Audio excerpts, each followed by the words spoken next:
कपड़े धोने वाली बहू। शादी के पहले से ही विभा को कपड़े धोने का बड़ा शौक था। कभी नल के नीचे तो कभी तालाब के पास। अरे मेरी नीली वाली लुंगी नहीं दिख रही है। विभा की अम्मा, कहाँ रखी है लुंगी? अरे वो तो विभा ने परसों ही धोकर रखी थी आपकी अलमारी में, देखो वहीं होगी। वो ना मैंने आज धो दी, मुझे लगा कि गंदी हो गई होगी। अरे कैसे गंदी हो गई थी? उसे तो मैंने पहना भी नहीं। हे भगवान, इस लड़की के कपड़े धोने की आदत से परेशान हो गया हूँ मैं। जितना तो घर में राशन नहीं आता, उससे कहीं ज्यादा डिटर्जेंट पाउडर का खर्चा है। इसकी शादी करवा दो, शादी जाए अपने घर में ही करे काम, फिर चाहे घर के कपड़े धोने हो या पूरे गांव के। हाँ ठीक बोल रही हो, देखता हूँ मैं कोई लड़का। वो दिन भी आ जाता है जब विभा को देखने लड़के वाले आ जाते हैं। लड़की मुझे अच्छी लगी। होने वाली सास कहती है, बेटी अगर कुछ पूछना है तो पूछ लो। वैसे तो हमारी लड़की बहुत ही शर्मीली है, जो बोल दो वो मान लेती है, इसे क्या पूछना होगा। अरे कैसी बात कर रही हो माँ, मुझे इन लोगों के घर रहना है, सवाल तो कई है। हाँ हाँ बेटा, पूछ लो ना, क्या पूछना है। आप लोगों के घर कपड़े कौन धोता है? सास का मुंह बन जाता है। देखो, अगर तुम ये कहना चाहती हो कि तुम्हें कपड़े धोने नहीं आते तो सुन लो, कपड़े मैं ही धोती हूँ, लेकिन तुम्हारे आ जाने के बाद मैं रुमाल तक नहीं धोऊंगी। अरे चुप रहना भाग्यवान, बहू बेचारी घर आई नहीं, उसे डराना शुरू कर दिया। वो क्या है ना बिटिया, अभी तक तो ये कल्लू की माँ ही धोती थी, लेकिन अब तुम्हारे पापा तो दहेज में वॉशिंग मशीन देंगे ही। तभी विभा की माँ बोल पड़ती है, सवाल भी पूछा तो क्या। वैसे भाई साहब, मशीन की तो फिर भी कपड़े धोने की कैपेसिटी होती है। मतलब जो बिटिया दे रहे हैं ना विभा, इसे कपड़े धोने का बहुत शौक है। ये आप लोगों के क्या, आस पड़ोस गांव मोहल्ले सबके कपड़े धो दे और उफ तक ना करे। बाहर देखा नहीं आपने कितने कपड़े सूख रहे हैं? सब हमारी बिटिया ने ही तो धोए हैं। बस भी करो ना माँ, शर्म आ रही इतनी तारीफ सुनकर। और तो और एक दाग निकाल कर दिखाओ तो मान जाओ। हाँ अच्छा, माफ करना बेटा, मैंने गलत समझा।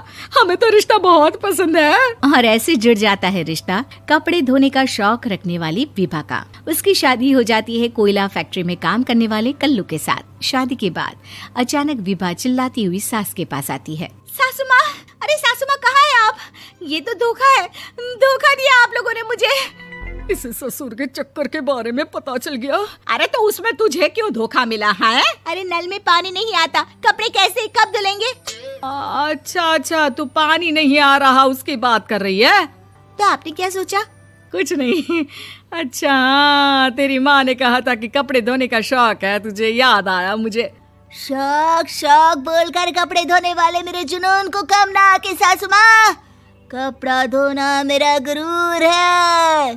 तभी पति भी वहाँ आ जाता है। अभी मैंने इसे सनी देओल की फिल्म दिखाई है, उसी के डायलॉग मार रही है माँ। अच्छा सुन, साफ बता रही हूँ, पानी सुबह 4 से 6 और शाम को 10 से 12 आता है, समझी?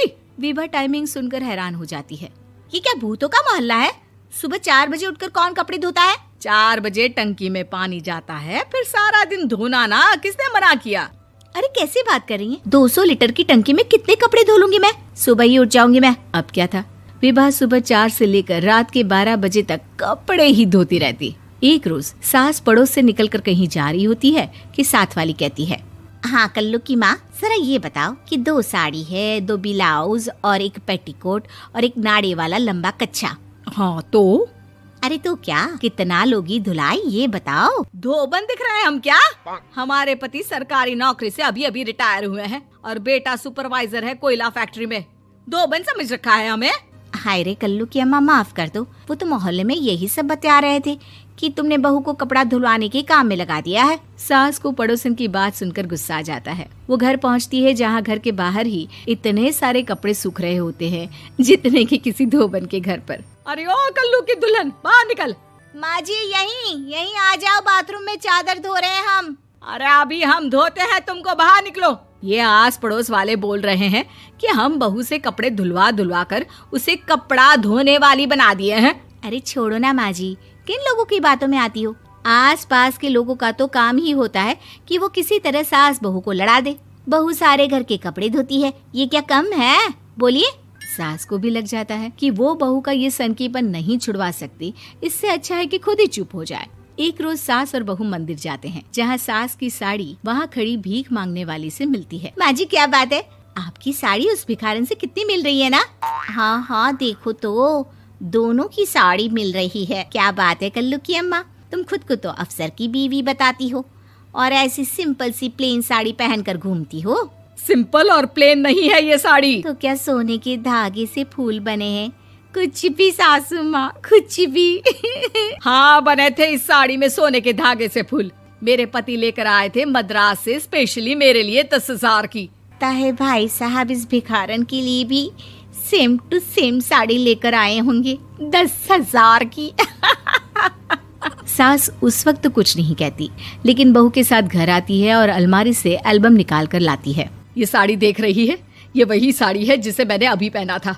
इस साड़ी में ये जो चमकदार फूल दिख रहे हैं ना, ये सोने के धागों से काढ़े गए हैं। लेकिन तू लोकल वॉशिंग मशीन ब्रश से घिस घिस कर सारे फूलों को निकाल कर साड़ी प्लेन कर दी। मुझे माफ कर दीजिए सासू माँ। और तो और, जब मैंने तुझे तेरी गलती के लिए कुछ नहीं कहा, लेकिन तूने तो सबके सामने मेरा मजाक ही बना दिया। क्यों? बहू को समझ में आ जाता है कि अब से उसका कपड़े धोना बंद।